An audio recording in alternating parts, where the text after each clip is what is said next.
Hello everyone, this is Yash here from Piper Serica Angel Fund. Today on our panel session we have Mr. Chirag Guradia, who is the product manager for Piper Serica Angel Fund. Talking about him, he's a chartered accountant by profession. So currently in this session we are discussing the most important part, that is the FAQ session, where we're going to talk about the most frequently asked question and the doubts which investors might have about the Piper Serica Angel Fund. So the first question we begin. So Chirag, can you tell me what is the size of the fund? Sure. So the fund size is of INR 100 crore with a green shoe option of 20 crore.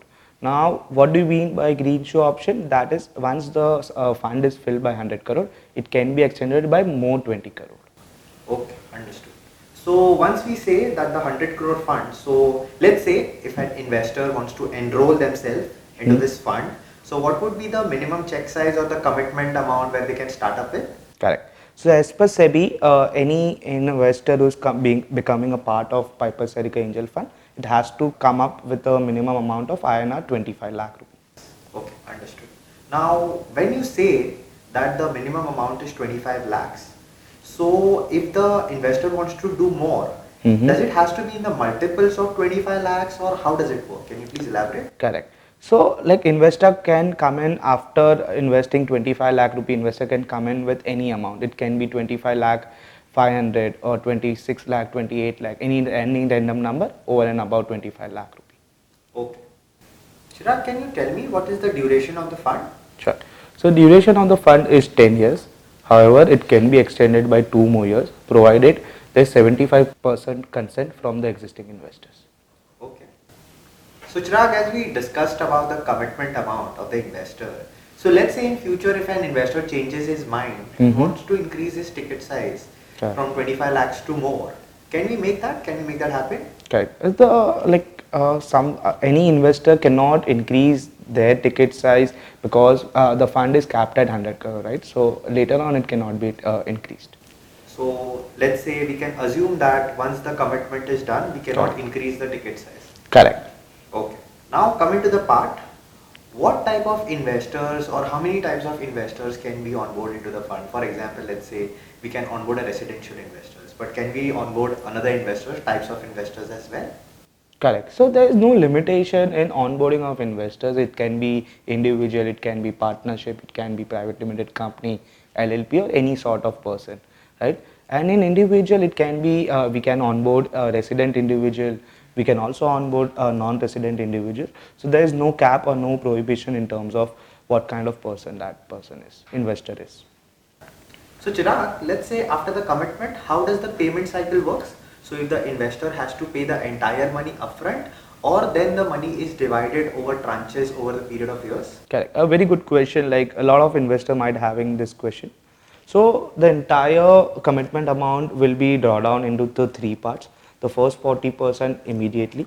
The next 40% will be from 10 to 12 months from the first tranche. The remaining 20% will be after 8 to 10 months from the second tranche. So this will be spread over 2.5 years. So after raising 100 crores, the entire cap of the fund, after raising that money, how many companies are we looking forward to invest into? Correct. So this entire fund will be investing in roughly around 30 to 40 odd companies within 2 or 3 years. Okay, understood. So after investing into these companies, what would be the returns guidance we would be expecting our investors to get? Correct. So the return guidance for our existing investor or for anyone who is onboarding in angel fund will be roughly around 8x to 10x post expenses. So that means after paying all the management fees, after deducting all the expenses, whatever returns we are guiding, which is 7x to 10x, this is everything after post expenses. Correct. Every expense which the investor has incurred, if the 7x or 10x will be after the expenses and fees. Okay, got it. Coming to our next question, is there any continuing interest where SEBI has made mandatory for the sponsor to make a commitment to this fund? So yes, as per SEBI guidelines, there has to be a continuing interest of the sponsor, which is 2.5% of the corpus or 50 lakh rupee, whichever is less. However, the sponsor, the family members and the directors have themselves committed a 5 crore rupees in the angel fund. Okay, understood. So now currently, as we have summed up almost all the questions regarding the fund, so coming to a really important question from an investor's perspective, so how does our fee structure works? Correct. So we charge three kind of fees. The first being the setup fees. This is 1% on the commitment amount. This is only one time fee. After that, there will be a management fee, which is a recurring fee, which will be charged every year. This is 2% on the commitment amount. So there is a catch over here. 2% is charged on the commitment amount and not on the portfolio value. So let's say you have invested 50 lakh rupee in the Piper Serica Angel Fund. So after 3 years, this 50 lakh has grew to 75 lakh rupee. This 2% will be again charged on the 50 lakh rupee and not on the 75 lakh rupee. Beyond this, there is one more fee which is called carry.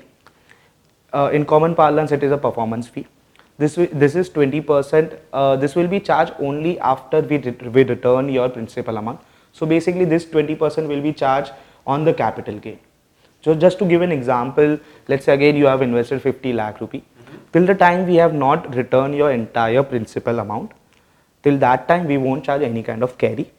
This carry will be charged over and above anything which is returned to you over and above your commitment amount. So as Chirag, you have elaborated us about the fee structure. So apart from the fee structure, are there any other expenses which an investor has to bear? Yeah, there is a small expense which we called it as an operational expense. This will be roughly around 0.25. We have already capped it at 0.25. But when we calculated that this will be roughly around 0.15 to 0.18, right? So again, what kind of expense that this will be charged? This will be on an actual basis. So just to give you an example of what kind of operational expense there will be in the angel fund. So let's say there's a fund accounting charges. Let's say there's a audit charges, valuation charges. So all those whichever charges the angel fund has been paid to the third party vendors, it will be charged to the investors on a proportionate basis. Okay. Coming to our next question, the very important question again. What is the taxation what an angel investor will bear? Correct. So the taxation is very simple. Since it is a trust, there will be no taxation in the hands of angel fund. It is a pass through. However, there will be whatever capital gain which will be generated. Investor has to pay a 20% tax provided he is a resident individual. For non-resident individual, taxation will depend on the country in which the capital gain is generated or as per the DTAA. Okay, great. So thank you so much. This has really been a fruitful discussion. Sure. The FAQ has, I guess, will literally help all the investors to understand the fund better. And thank you so much. Thank you, Chirag. Thank you. Today.